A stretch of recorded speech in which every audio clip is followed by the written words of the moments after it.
Un cordial saludo a todos los oyentes de Radio María. Un día más, con la gracia del Señor, nos disponemos a realizar este programa radiofónico llamado Sexto Continente, que lunes y viernes de 8 a 9 de la mañana, una hora menos en las Islas Canarias, realizamos aquí en directo en Radio María España.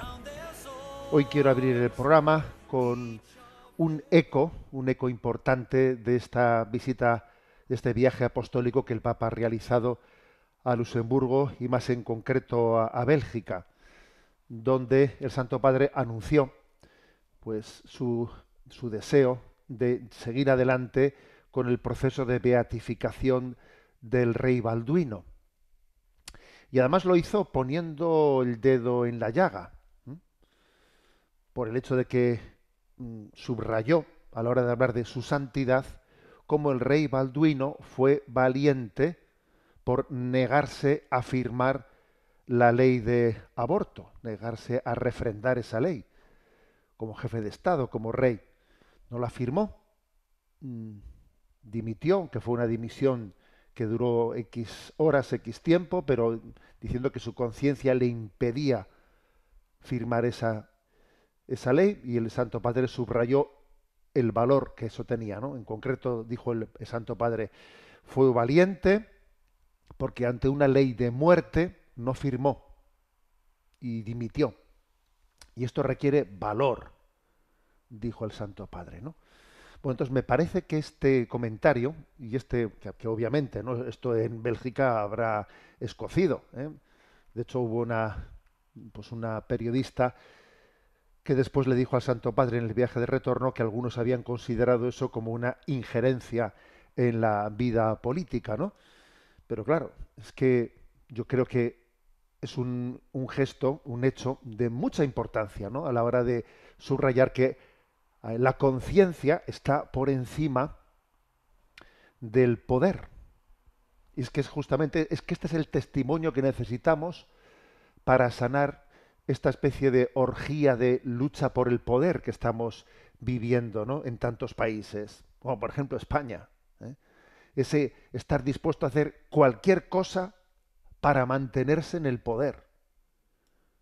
Esa especie de droga, ¿no?, llamada poder, que le lleva a uno ante hacer cualquier cosa para seguir, ¿no?, atornillado, ¿no?, a nuestra poltrona. Creo que es el ejemplo que necesitamos. Y vamos a decir una cosa también, ¿eh? Saquemos las conclusiones de estas palabras del Papa, porque si es elogiable la valentía de quien se negó a firmar la ley del aborto, aunque esto le generase problemas, entonces, seamos lógicos, es criticable la cobardía de quien firma la ley del aborto para evitarse problemas. Entonces, los reyes, los presidentes de gobierno que refrendan con su firma una ley inicua como la del aborto, obviamente, pues están incurriendo en un problema moral muy grave, porque su conciencia tiene que responder. Dios les ha puesto en ese cargo concreto y les ha puesto, bueno, por algo te puso el Señor. Esto es lo de la reina Esther, ¿no?, que aparece en la Sagrada Escritura. Por algo habrá permitido Dios que sea yo reina aquí. Para algo Dios lo habrá permitido. ¿Qué espera Dios de mí en este momento, no? Si de lo que se trata es, a ver, ponme lo que tenga que firmar para que yo continúe donde estoy. Pues es que es curioso, ¿no? Pero yo creo que este testimonio de santidad que el Santo Padre ha querido subrayar, pues es que es totalmente necesario para sanar esta crisis política tan grande que tenemos. Nos enseña a poner la conciencia por encima del poder. En el fondo, el rey Balduino no hizo nada excepcional, sino que hizo lo normal. Lo normal es que ser santo no es hacer cosas raras, es obrar en coherencia, es obrar en conciencia. Eso es ser santo, ¿no? La santidad no es como decía Madre Teresa de Calcuta, no un privilegio reservado para unos seres un poco así excepcionales y raros que de vez en cuando vienen al mundo. No, es la vocación común para todos nosotros. Y obviamente que hay dos tipos de políticos, en los que por la mañana se desayunan consultando las encuestas y los que por la mañana pues se ponen en presencia de Dios en su conciencia y entonces buscan servir a la verdad en el bien común. Bueno, pues obviamente me parece que bienvenida sea, ¿no?, ese anuncio del Santo Padre, porque creo que es especialmente actual, especialmente actual este modelo en el que la conciencia, la rectitud de conciencia se ponga por encima de la conveniencia de la estrategia para mantenerse en el poder. Sexto Continente es un programa que tiene interacción con los que sois usuarios de redes sociales en Instagram y en Twitter a través de la cuenta @obispo_munilla, en Facebook a través de la página que lleva mi nombre personal de José Ignacio Munilla. Los programas anteriores de Sexto Continente están a vuestra disposición.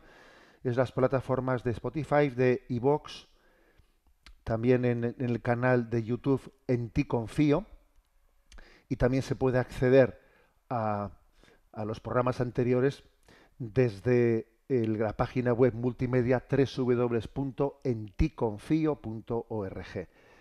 Enticonfio.org pues es la página web multimedia de este servidor que os habla, donde vamos colocando todo un enlace fácil a todos los materiales de evangelización que el Señor nos va permitiendo realizar, y también, por cierto, desde enticonfio.org podéis seguir este programa en directo por videocámara.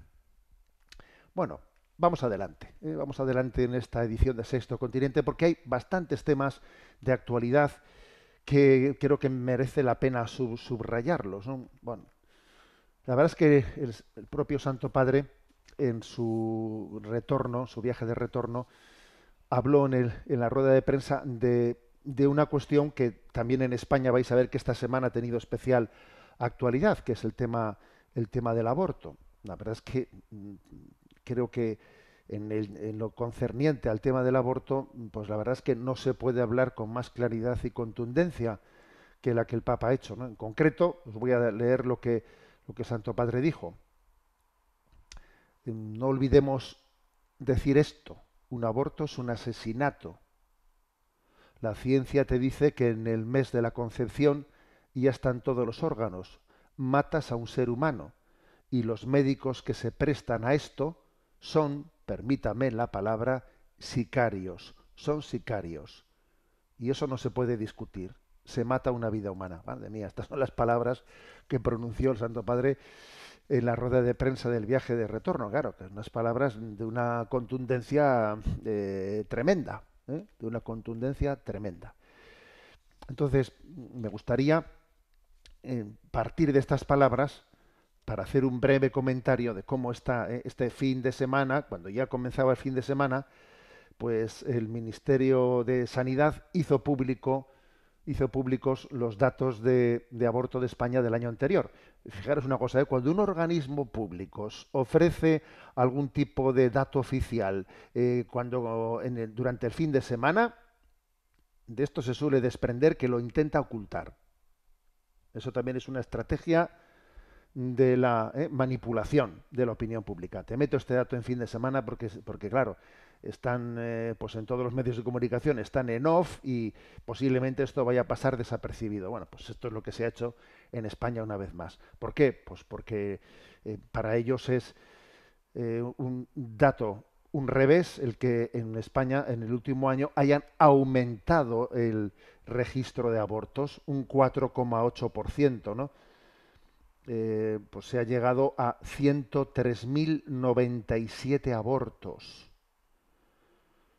en el año 2023, o sea, un aumento de casi un 5%, y digo, claro, que eso para ellos es una noticia que pretenden ocultar porque no hacen más que decir que, bueno, que ellos están sobre todo promoviendo los métodos anticonceptivos y las píldoras del día después, las que también son píldoras abortivas, pero claro, que no salen en las estadísticas, y entonces, claro, a ver cómo explican que aumentando, ¿no?, todo tipo de campañas, invirtiendo muchísimo dinero, como se está invirtiendo en campañas de anticoncepción, de píldoras del día después, gratuitas, y esto, y lo otro, y lo otro, y lo otro. Oye, ¿cómo es posible entonces que el aborto siga aumentando, ¿no? ¿Qué fracaso, no? ¿Es esto? De 98.000 abortos pasamos a 103.000. Y cuando hemos hecho más que campañas y campañas de anticoncepción y de píldoras abortivas. ¿Y esto cómo se explica? Bueno, pues esto se explica porque es que, o sea, lo que no puede ser es que hagamos campañas que les llamamos de salud reproductiva y no sé qué, que en el fondo son las campañas del bombero pirómano. Del bombero pirómano. Porque usted lo que está haciendo es soplar y sorber al mismo tiempo, ¿no? ¿Por qué no? Porque con ese, si usted no educa, ¿no? En la, pues en una sana sexualidad, en una sexualidad que no sea la de usar y tirar, si no se educa en la responsabilidad de la sexualidad, si no se educa en eso, pues entonces, por muchas campañas que haga usted de anticonceptivos, etcétera, eso es el bombero pirómano. Lo que usted está haciendo es todavía acrecentar el problema, porque aquí el problema no es el sexo seguro, el sexo seguro no existe, la clave está en el sexo responsable. ¿Sabe? O sea, es que mientras que no se enteren de eso, se seguirán llevando contradicciones como esta, como esta. El sexo seguro que porque ellos persiguen no existe. La clave está en la responsabilidad. Si tú suscitas irresponsabilidad, pues obviamente los datos que vas a cosechar son los que son. Más muerte, más muerte, más muerte. Esta es la cultura de la muerte. La clave está en suscitar, ¿no? Pues la cultura de la vida.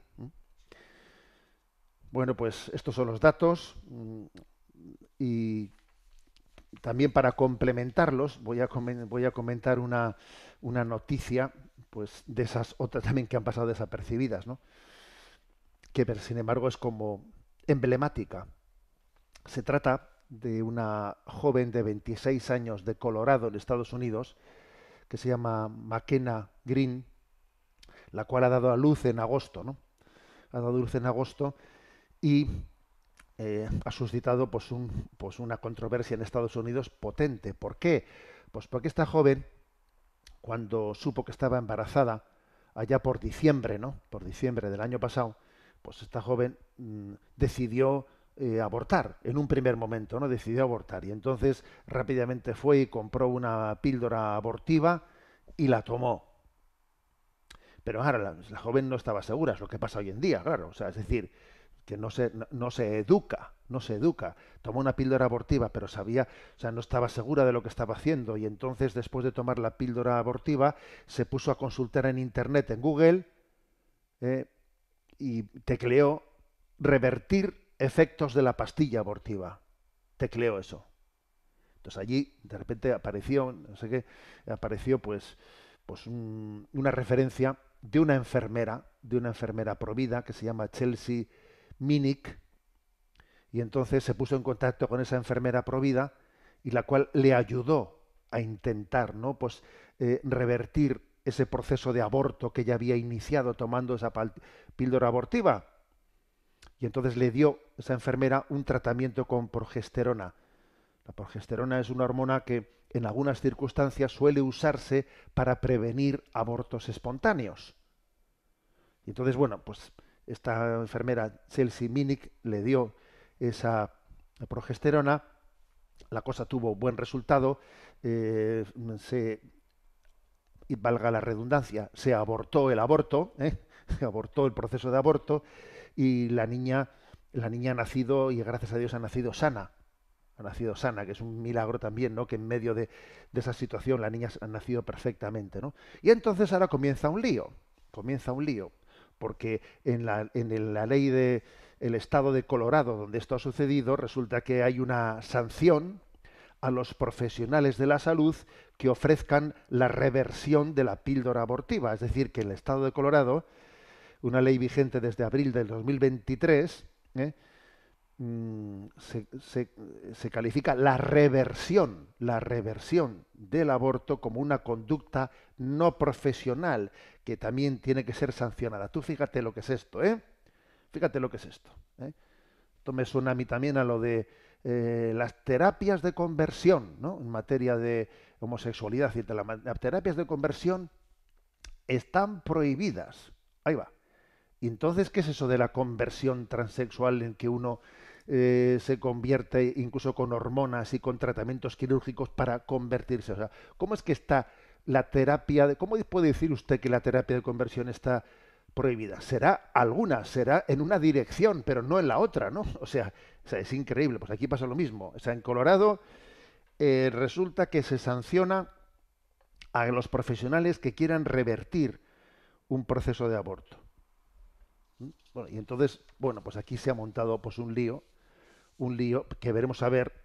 A día de hoy todavía el litigio continúa en los tribunales. Intentaremos seguir desde el programa esto, hasta dónde va, ¿no? Pero es increíble cómo la cultura de la muerte se blinda, ¿no? Y el que intenta, ¿no? Intenta moverse de ella, intenta, bueno, pues es que es hasta perseguido, ¿eh? Usted es perseguido si intenta salirse, ¿eh? Salirse usted ha comenzado pues un proceso de aborto, tiene que terminarlo, ¿eh? Increíble, ¿eh? Pero en estas estamos. Bueno, por lo tanto, pues yo digo una cosa, bienvenida esa parresía, ese atrevimiento que tiene el Santo Padre a la hora de hablar del tema del aborto. Porque ciertamente se salta, vamos, por todos los lados, pues digamos las diplomacias en la manera de expresarse. Eso de que el Papa haya dicho que el aborto es un asesinato y que los médicos que lo provocan son sicarios. A ver, pues obviamente saltarse pues todo tipo de sentidos de protocolos diplomáticos, y me parece que ante algo tan grave pues se necesitan voces proféticas que se expresen con contundencia. Bien, sigo adelante porque voy a comentar, decía, varios temas de actualidad, y el siguiente pues también es con referencia a una palabra dicha por el Santo Padre en ese viaje de retorno en el vuelo de Bélgica a Roma, ¿no? Claro, obviamente le preguntaron al Santo Padre por la situación de Medio Oriente, en la que hay bueno, pues estamos cada día añadiendo más leña al fuego, y en este momento, pues después de las intervenciones de ataques de Israel dentro del Líbano, pues claro, ahí todavía se ha recrudecido el riesgo, ¿no?, de que se generalice la guerra en Medio Oriente. Y entonces el Papa, sobre las bombas en el Líbano, sobre el ataque que Israel ha llevado adelante, ¿no?, pues matando a muchos cientos de personas en el Líbano, con la supuesta justificación de que está atacando a terroristas de Hezbollah y que ha matado a la cúpula de Hezbollah, etcétera, ¿no? El Papa dijo que toda defensa desproporcionada es inmoral.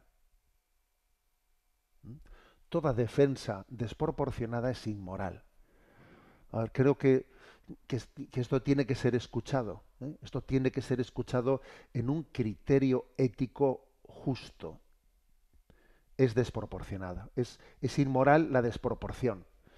Lo que ha ocurrido en Gaza, ese ataque, esa respuesta al ataque terrorista obviamente, ¿no?, que aconteció pues en octubre por parte de Hamas, pues claro, es que es una respuesta tan desproporcionada, matando a decenas de miles de niños y de mujeres. Es que la desproporción, o sea, el fin no justifica los medios. Hay un principio ético básico, ¿no? El fin no justifica los medios, el fin no justifica los medios. Y sin embargo, pues parece, ¿no?, que se tiene la capacidad de tú esgrime una supuesta, ¿no?, una supuesta causa, y eso ya te da carta verde para lo que sea, para lo que sea.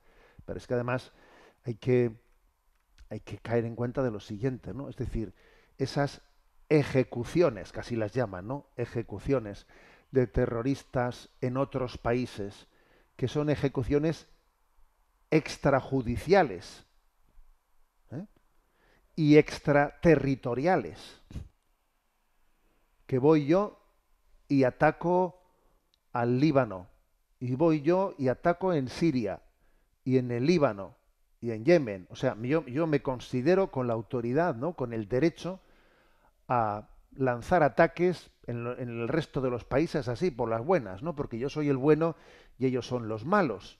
A ver, vamos a ver. ¿Eh?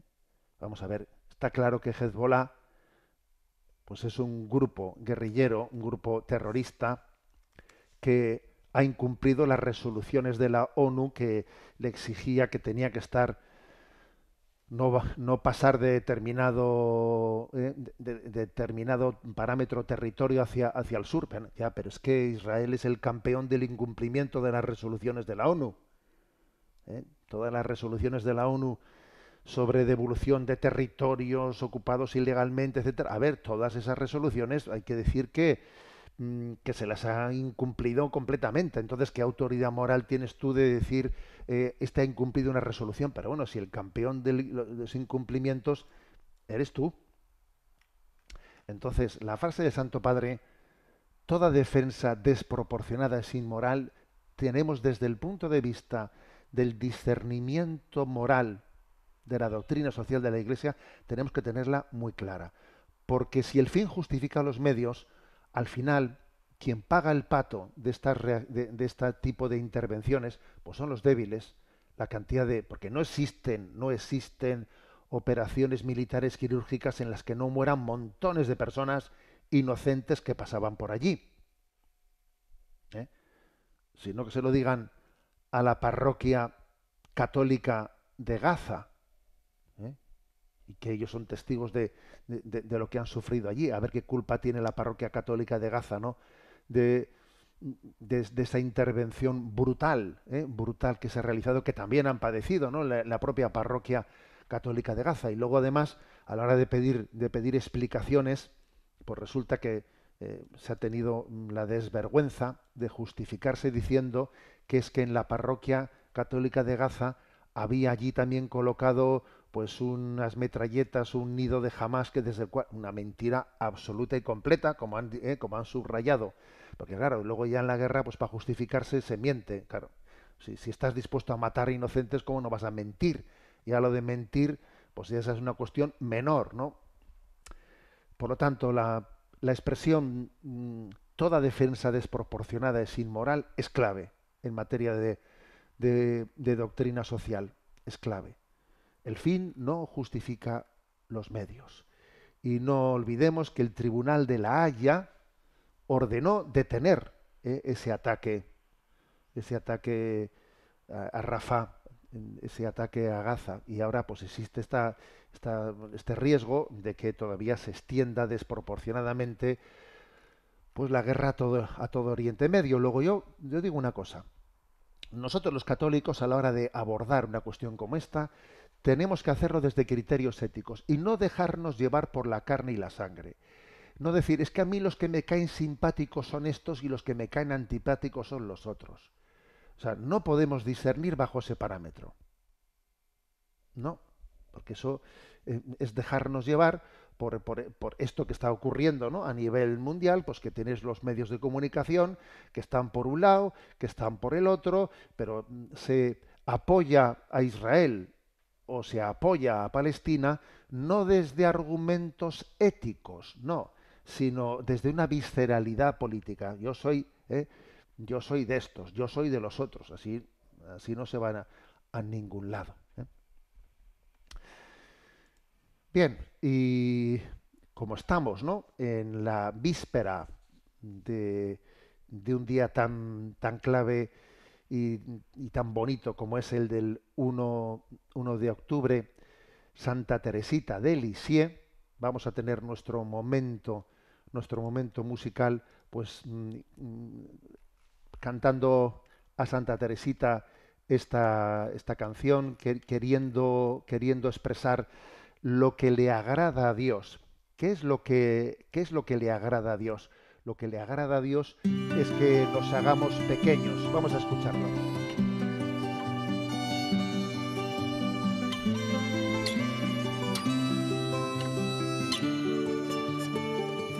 Lo que agrada a Dios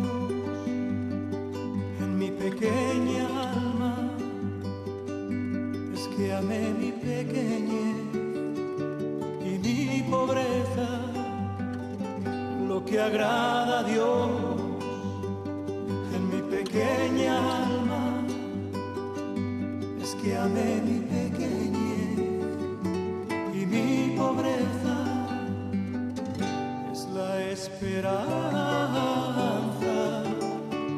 ciega que tengo en su misericordia, es la esperanza ciega que tengo en su misericordia.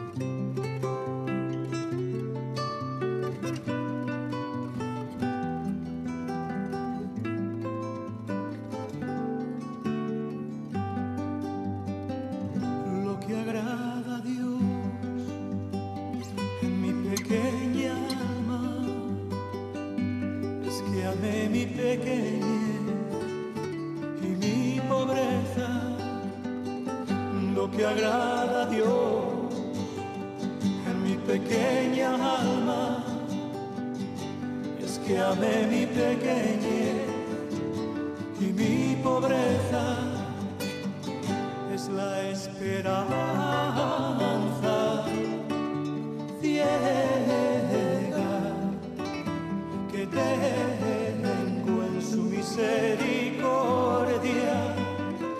es la esperanza ciega que tengo en su misericordia, lo que agrada a Dios en mi pequeña alma.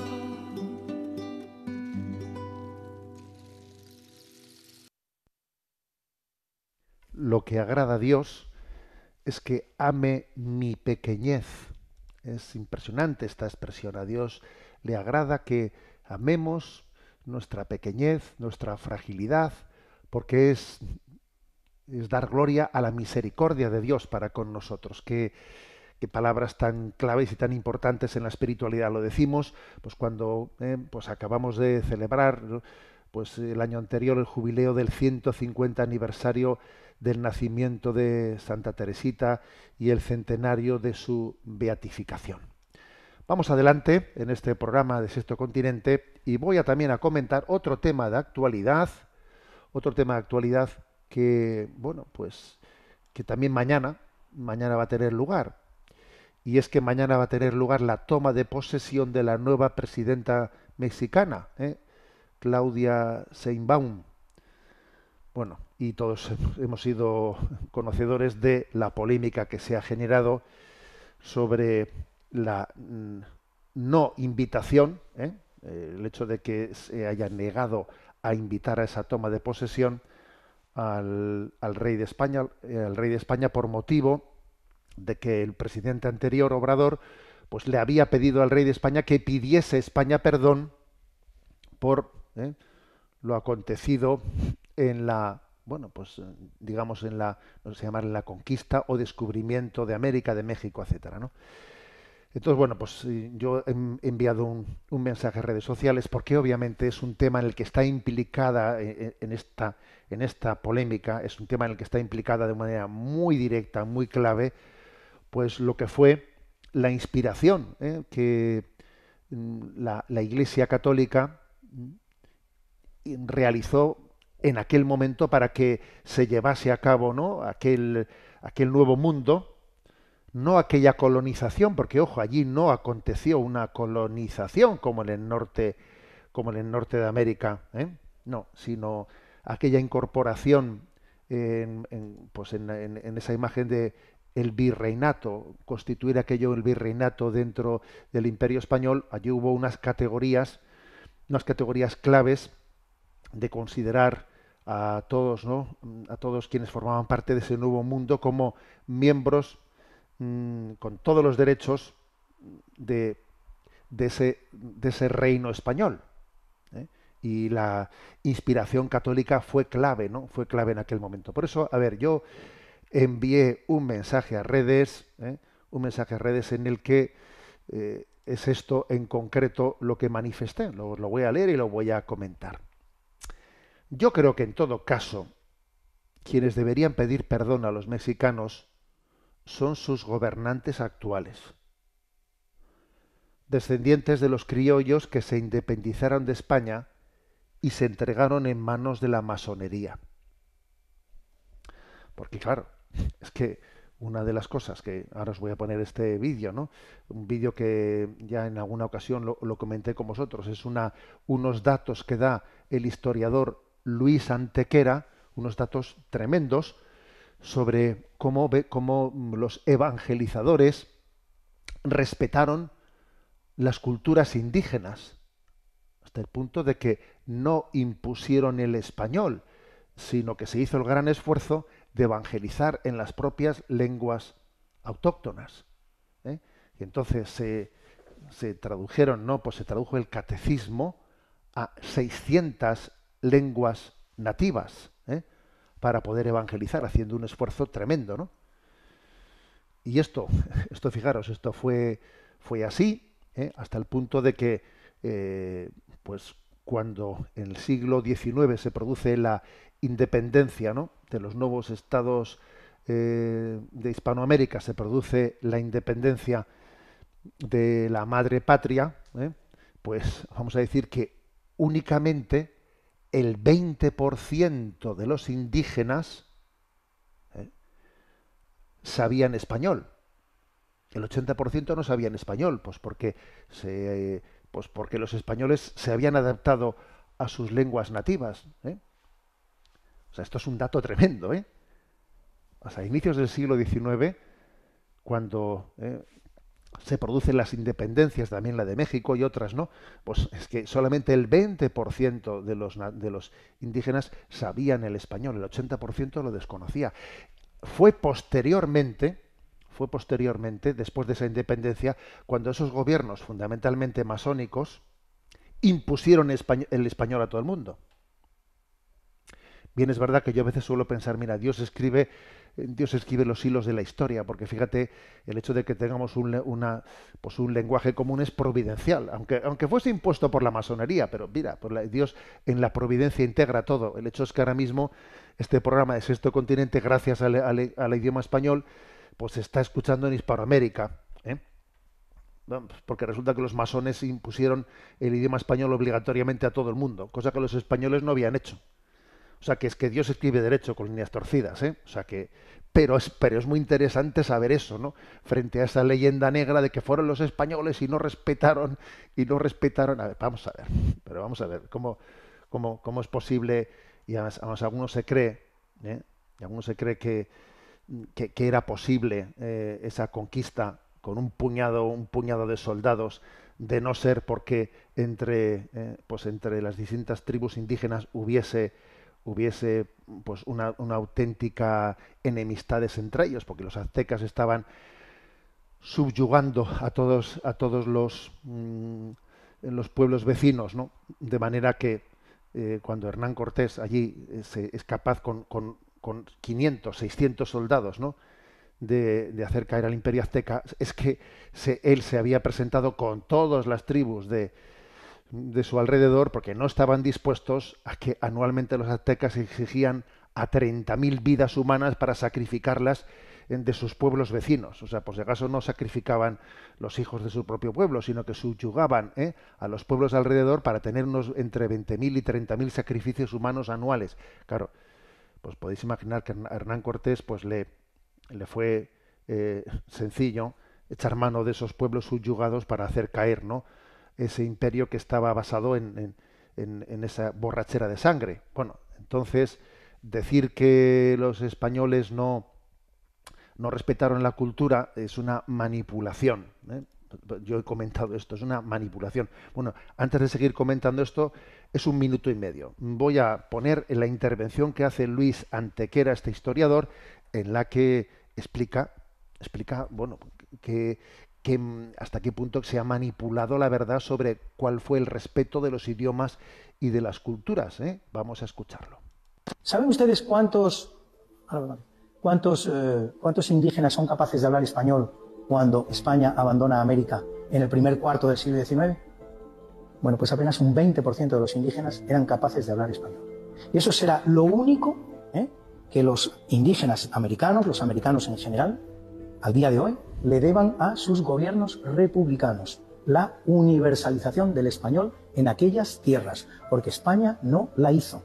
La evangelización se hizo en las lenguas autóctonas, se hizo en náhuatl, se hizo en quechua, se hizo en aymara, se hizo en guaraní. Eran los misioneros los que aprendían las lenguas de los indígenas para evangelizarles.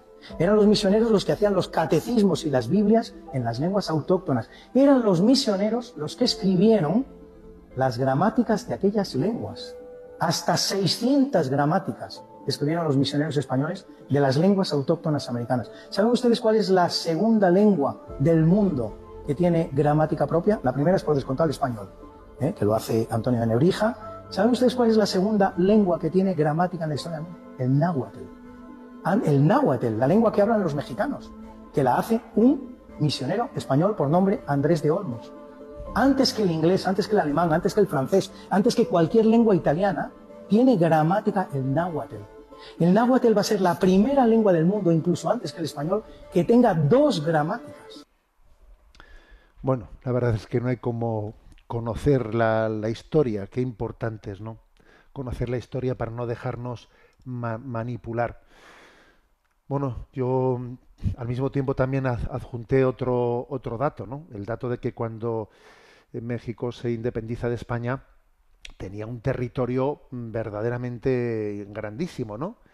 Que el 60% de ese territorio, pues México lo perdió porque Estados Unidos, ¿no? Bueno, lo que ahora se confirma como los gobiernos de los estados federales, pues le robaron, ¿no? Le quitaron a México el 60% de su territorio.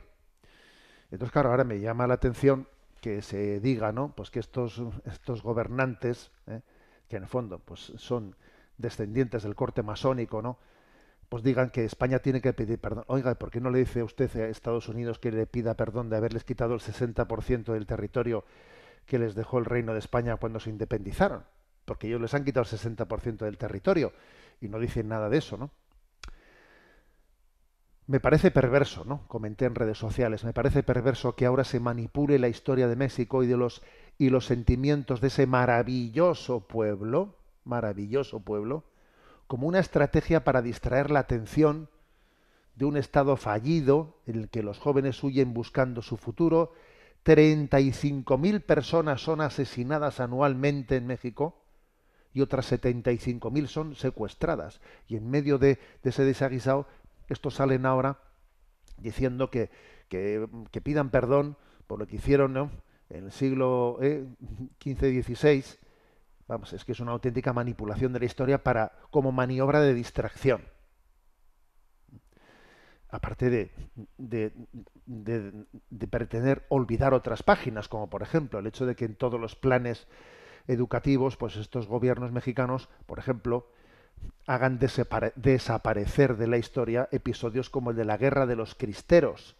La Guerra de los Cristeros a inicios del siglo XX, ¿no? Donde se prohíbe el culto católico y entonces pues tantísimos decenas de miles, ¿no? de católicos se echaron al monte en una guerra que se ha llamado la Cristiada, la que defendieron pues su libertad religiosa, ¿no?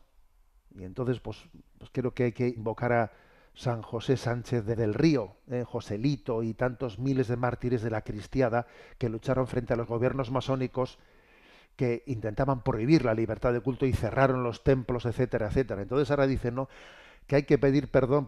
Vamos a ver, no manipulemos la historia de esta manera. No manipulemos la historia. Creo que es importante, ¿no? Que no nos dejemos manipular en esta continua tendencia a avergonzarnos de nuestras raíces, a desvincularnos de nuestra historia, para que así seamos vulnerables, ¿no? Y caigamos en manos de unas nuevas ideologías que hacen de nosotros lo que les da la gana. Bueno, seguimos adelante. A ver, mañana, además de ser el día de Santa Teresita, es el inicio del mes de octubre, del mes del Rosario. Entonces también me gustaría que en este programa de hoy de Sexto Continente, pues me gustaría compartir con vosotros una palabra que os anime a todos a decir, oye, y si comienzo a rezar el rosario diariamente, ahora que comienza el mes de octubre, venga, voy a por ello, venga, voy a por ello. Entonces me gustaría compartir con vosotros algunas reflexiones que nos ayuden para ello, porque es verdad que uno necesita, ¿no?, a veces apoyar sus decisiones en convicciones, ¿eh? Las convicciones son las que determinan nuestras decisiones, ¿no? Y como he dicho también con el tema del conocimiento de la historia, ¿no?, de lo que pasó pues en la cristiada, o lo que pasó en la evangelización de América, ¿eh?, y lo que pasó por parte de los gobiernos masónicos después de la independencia, etcétera. A ver, yo creo que tenemos que conocer eh, algunas páginas de la historia del Rosario que son muy importantes. Entonces, hay una que no me resisto a dejar de compartir con vosotros, ¿no?, que es la siguiente. Eh, ¿Cómo fue la extensión del Rosario que hizo Santo Domingo, allá por el año 1214? Suele ser muy interesante ver el contexto histórico para comprender las cosas. Igual que, por ejemplo, a la hora de entender por qué el corazón de Jesús se revela a Santa Margarita María de Alacoque, ¿eh?, hace 350 años, claro, en un contexto en el que el jansenismo, la herejía jansenista, estaba agobiando las almas, ¿no? Y entonces el mensaje de la misericordia de Dios, del corazón misericordioso de Dios, era clave para responder pues, a esa tendencia jansenista, ¿eh?, que no hacía sino infundir el terror en las almas, ¿eh? Entonces fue histórico, ¿no? También pasó algo por el estilo con respecto al Rosario, porque, como digo, ¿no?, ¿cuál era el clima? El clima en el que Santo Domingo comenzaba la extensión de Santo Rosario. Bueno, pues es que hay que saber que en Francia, entre los años 1100 y 1200, se había extendido de una manera tremenda las herejías albigenses. Y las herejías albigenses convencieron, ¿no?, eran unas herejías terribles, ¿eh?, convencieron a muchos católicos de que se suicidaran para poder liberarse de sus cuerpos. Las herejías albigenses subrayaban, ¿no?, el desprecio de lo corporal. Fijaros cómo nosotros los católicos hoy en día, ¿no?, estamos ante esta crisis antropológica en la que nos encontramos. Recordad uno de los programas anteriores que hicimos aquí en Sexto Continente, en el que yo subrayé la dignidad del cuerpo, ¿no? El cuerpo como icono del alma, el cuerpo como sacramento del alma, esa unión sustancial de cuerpo y alma. Mi cuerpo es mi persona, o sea, la dignidad de lo corporal. Bueno, pues también en aquel tiempo los albigenses, contaminados por un dualismo, ¿no?, que hoy en día hay mucho de dualismo, ¿eh? Fijaros todo ese influjo de las teorías reencarnacionistas de Oriente, en el fondo, del reencarnacionismo, se deriva un dualismo que al final desprecias el cuerpo. Bueno, pues los albigenses convencieron a muchos católicos de que se suicidaran para poder liberarse de sus cuerpos. Porque los albigenses decían que los cuerpos eran malvados, ¿no? Entonces, en ese contexto, Santo Domingo, para derrotarlos y para detener, ¿no?, esas horribles mentiras que se esparcían, recurrió al rosario. O sea, es que me parece que esto tiene una actualidad conmovedora. Ahora mismo, ¿no?, en nuestras familias, seguro que casi todos los que me estáis escuchando conocéis alguna familia que está sufriendo porque sus hijos se autolesionan, porque estamos en una crisis de falta de autoestima, de que no nos queremos, nos despreciamos, etcétera, ¿no? Fíjate tú qué actualidad tiene el rosario. En el fondo, recurrir al rosario en este momento es como reeditar aquella situación histórica en la que Santo Domingo, ¿no?, frente a locura albigense, ¿no?, del desprecio del cuerpo, es como decir, Dios te quiere, agárrate a este rosario, agárrate, no te dejes rayar la cabeza, Dios te quiere. Venga, desgrana las Aves Marías. María es la amada de Yahvé. María es el reflejo de que Dios te quiere a ti. Ella es la amada de Yahvé para que tú te enteres de que eres un hijo predilecto, ¿no?, del corazón de Jesús. Entonces, así aplastó la herejía albigense Santo Domingo. Así la aplastó. ¿Sabes? O sea, recurriendo a María. Recurriendo a María y diciendo una y mil veces, ruega por nosotros pecadores, ¿no?, ahora y en la hora de nuestra muerte.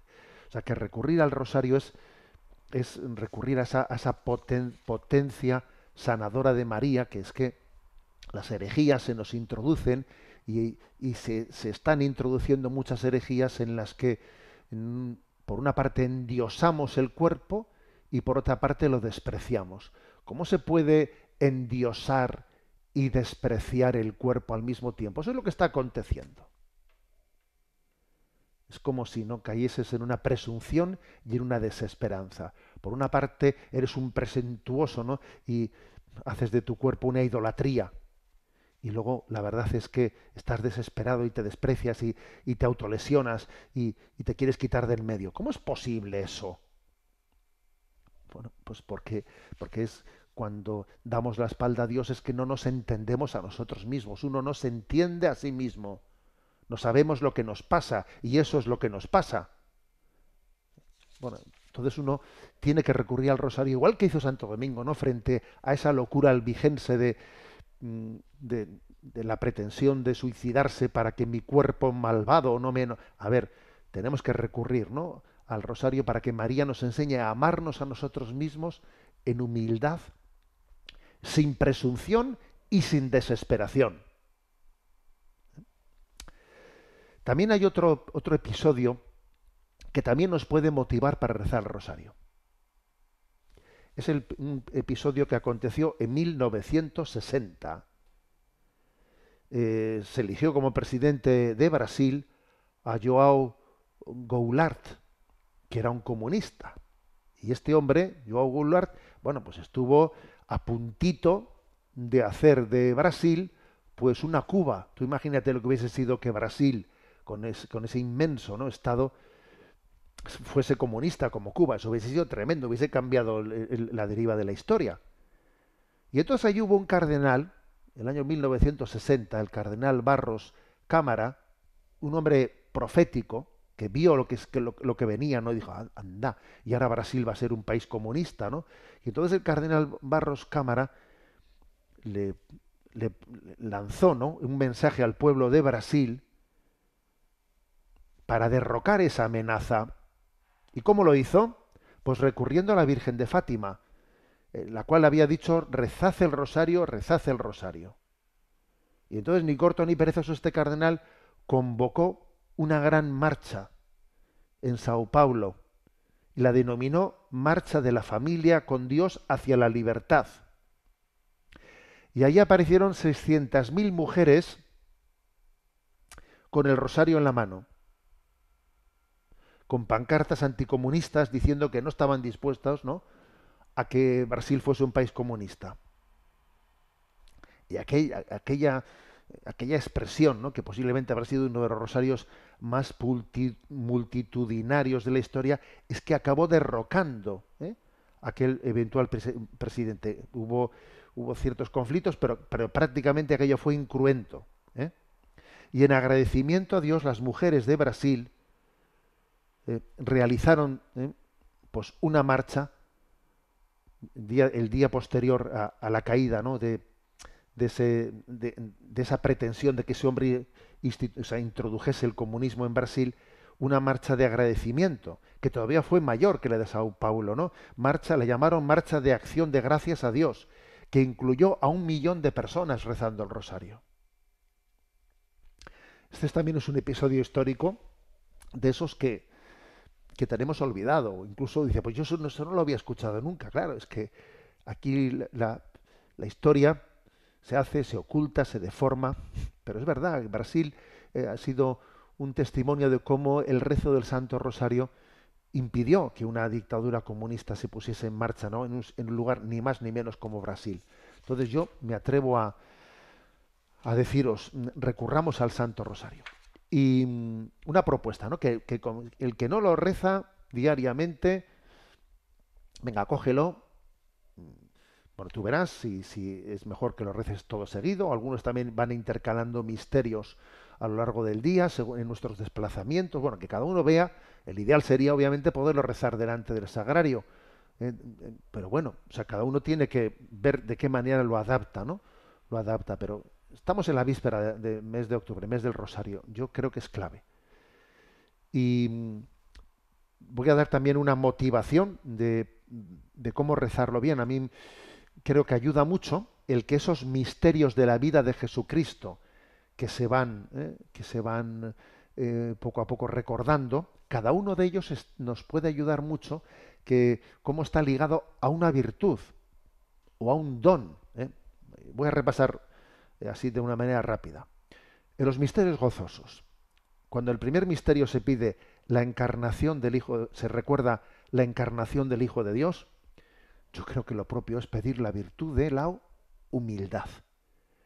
Cuando en el segundo misterio gozoso se recuerda la visitación de María e Isabel, lo propio es pedir la virtud de la caridad.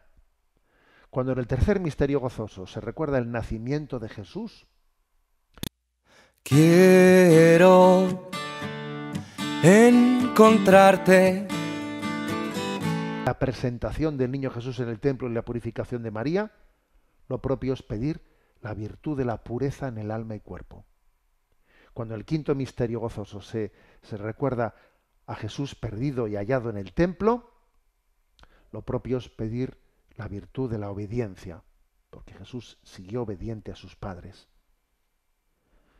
Cuando en el primer misterio doloroso se recuerda la oración de Jesús en el huerto, lo propio es pedir odio al pecado,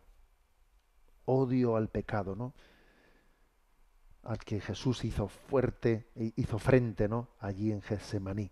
Cuando en el segundo misterio se recuerda la flagelación de Jesús, pedimos el don de la mortificación exterior en nuestra vida. Cuando en el tercer misterio se recuerda la coronación de espinas, en esa humillación de Jesús, ¿no?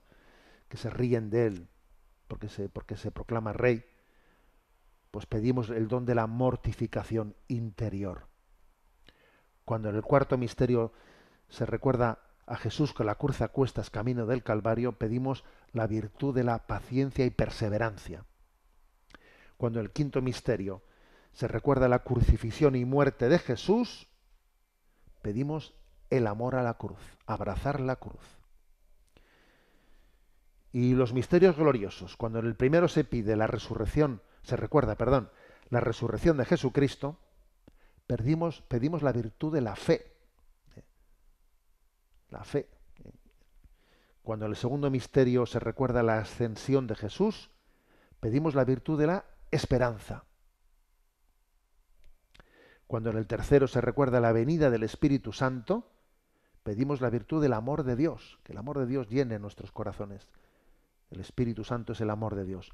Cuando en el cuarto misterio recordamos la asunción de María a los cielos, en cuerpo y alma, pedimos el don de la unión con Jesús y María, de tener una intimidad profunda.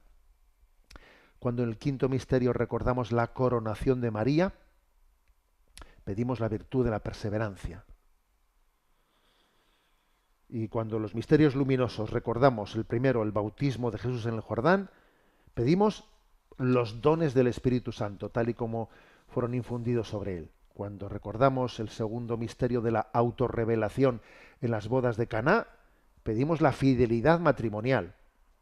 Cuando en el tercer misterio recordamos el anuncio del reino de Dios invitando a la conversión, pedimos la virtud de la laboriosidad por el reino de Dios. Cuando en el cuarto misterio recordamos la transfiguración, pedimos el deseo de estar con Cristo. Y cuando en el quinto misterio luminoso recordamos la institución de la Eucaristía, pedimos el don de reconocer el amor de Dios por nosotros que ha quedado en ese testamento de la alianza de Dios en la Eucaristía. Bueno, por eso un buen momento de nuestra vida para iniciar el rezo diario del Santo Rosario. A por ello, señores. A ver, el que tenga el rosario un poco por ahí perdido, que busque, que abra los cajones, que busque, venga, vete por ello, mételo en tu bolsillo y que sea tu signo de alianza con María. Vamos adelante y concluimos este programa con mucha alegría dándose esta bendición. Me están diciendo desde la emisora que sería bueno recordar que, como he puesto aquí un pequeño audio de Luis Antequera, de ese historiador que en 3 palabras no aclara tanto las cosas, ¿no? Me han hecho recordar que él tiene un programa en Radio María los jueves a la 1 de la madrugada con el título de Esta no es una semana cualquiera, en la que también pues, nos puede seguir dando muchas lecciones históricas. Tenemos el tiempo cumplido. La bendición de Dios Todopoderoso, Padre, Hijo y Espíritu Santo descienda sobre vosotros. Alabado sea Jesucristo.